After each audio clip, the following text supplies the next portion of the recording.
Are you struggling to plan your story, or you don't know where to start? I am here to help you, and I'm here to show you how I take my ideas from the smallest little seed into something that is ready to be outlined. Now let's start by establishing that no one method is going to work for everyone, and no one method is going to work for every story. I recently finished listening to the audiobook of The Creative Act. I highly recommend this book for any creative person. It is very insightful into the philosophy of creating and just living a creative life in general. Just any person can benefit from listening or reading this book. But in the book, the author relates creating, and specifically creating art, to growing a seed. And this is something that I found really interesting and might be pretty common to be talked about. But I really enjoy this metaphor because each seed has different requirements for growth, and each seed takes its own time. And there's nothing really that we can do to speed up the growth of a seed. There are certain tools that we can implement, but in the end, the seed can choose. With that in mind, I'm going to give you some tools that I have used to speed up the growing process of these story seeds. My method for my current story is one I'm calling the chaotic collector. Try saying that 5 times fast. Creative collector method, which is simply dumping anything and everything that inspires me or ties to this story and putting it in my Notion template, which we're going to be talking about today, but putting it in a database and simply collecting everything and seeing what fits together. There are so many things that go into creating a story, and I find it really useful to simply see what sparks interest. It can be questions, it can be stories that you watch or read, it can be anything. It can be things you've wanted to see for a long time. It can be characters that you want to write another character like. That doesn't really make sense, but yes, it can be literally anything. So in this method, you basically just go wild. But currently, I am trying to figure out ways to introduce structure into my chaotic method of brainstorming. In this video, I'm going to take you through a part of my Notion template that will help you sculpt your story into something more structured, something more tangible, and just something that will guide you through the process. So let's go. In the Notion template, that if you haven't seen last week's video, I'll leave a link up here for you to go watch that. But in my Notion template, we have a lot of sections. We have so much useful stuff. The section I want to take you through in this video is within the plot database. And this database is full of cool stuff that will help you build your plot. Now, the main section that I want to talk about today is story structures. And I know this is a very academic kind of topic, but it's very useful and one that I really wanted to include in the template, because if we go into the story structures page, we have several we have several structures that you can use.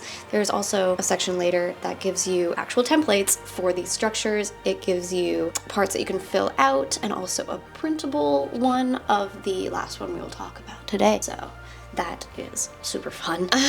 So we have an assortment of structures. We have the 3-act structure, which is probably the most well-known structure for stories in media. I'm just gonna show you what is here. So we have the 3-act structure. I also write the description of the structure, and we also have the pros and cons of using it. We have, after the 3-act structure, we move on to the Save the Cat beat sheet, which is from the famous book Save the Cat, which is, they have Save the Cat, and then we have Save the Cat writes a novel, Save the Cat goes to the movies, and Save the Cat writes for TV. So there's an assortment of books. I highly recommend those books. They're very good. I've read 2 of them, So, and this image is from Storybinder, very good YouTube channel. If you're here, you probably know about them. Description, we have the pros and cons. Moving on, we have the hero's journey, which is one that I always think of the Hobbit or Lord of the Rings when I think of the hero's journey, because overall I think it's very, like, I think Tolkien really, like, it's basically the hero's journey. It's what it is. So, not in a bad way, just it always makes me think of it. I always think of Lord of the Rings or The Hobbit because it's just where my mind goes. So yes, we have the hero's journey, and later on we have Dan Harmon's story circle. The story circle comes from one of the writers of Rick and Morty and Community. Yeah, it's a very good story structure. I really like that one. But my personal favorite, as I have said quite a lot on this channel, and as you'll see, I made a video about it, and my love for this method is the plot embryo. And I really like this method because, as you'll see in my descriptions of these structures, we really go from most plot-driven structures to the most character-driven. And there's nothing against plot-driven stories, of course, but I personally really am drawn to character-driven stories. And the structure that really speaks to me is the plot embryo, because it deals with internal struggle. And I feel that with a lot of the other story structures, you have to do that in a different way. You have to add that on afterwards, and having that literally at the center of your story structure is so useful, and yeah, I really love it. But this is a section that I really wanted to help you in a way that it gives you all the key elements of each story structure so that you can make an informed decision of which one you want to use. You don't need to use the plot embryo, even though I'm gushing about it a lot. It is completely up to you which one you want to use. I tend to use a combination of the plot embryo and then go to the Save the Cat beat sheet, because it really gives a more beat by beat breakdown of the story itself, and that is how I like to do it. All of that was in the brainstorming section in the plot database. And we're gonna scroll all the way down to the outline builder, and we're gonna go right to this little battery, and we're gonna click on the story structure templates. And here we have the 3-act structure. We have Act 1, the setup, Act 2, Part 1, the rising action, and Act 2, Part 2, the climax, and Act 3, the resolution.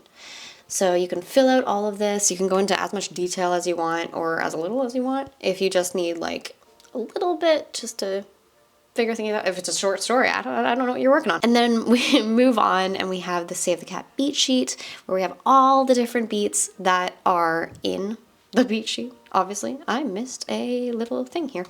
There you go. And then we have on the other side, we have the hero's journey, which goes from the ordinary world, the refusal of the call, all the way down to returning with the prize or the elixir or whatever they were journeying for, or just returning alive. Yeah. And then we have the template for the plot embryo. This is one that I drew from one that I got downloaded from another YouTuber, and so it has kind of my handwriting on it. But you can download this from the image and then print it and write in your character name and just fill in all the different sections. In the earlier section, I did mention a video that I made a few years ago, and that video will give you the full rundown of everything to do with the plot embryo. I go into each section and tell you what goes into each section and really dive into it completely. So that's why I'm not doing it like in the template. I leave the video there, allow you to go and watch me from like probably 3 years ago. Highly encourage you to try out all the different story structures and see what fits. I don't think that there is a right or wrong way. This is my personal way, and if you want to try it out, my Notion template is coming out on January 2nd. So there's that. I really encourage you to experiment and to look at things that inspire you, to not be afraid of sharing your voice and looking at things that simply light you up. things that other people might look at and not see anything. That is what makes your voice special, because other people don't see it as magical, but a lot of people do. And they want to see other people who also see it as magical. So yeah, sharing the magic. That's what we're here for. That's what creatives do. We share magic with the universe. And on that note, if you enjoyed this video, please give it a like, hit that subscribe button. Let me know down in the comments if there's any projects you're working on, if there's any story structures that you lean towards. I would love to hear about it. And I hope you are having a wonderful day. I hope you are staying creative. Get back to writing, and I will catch you next week with another video. Bye.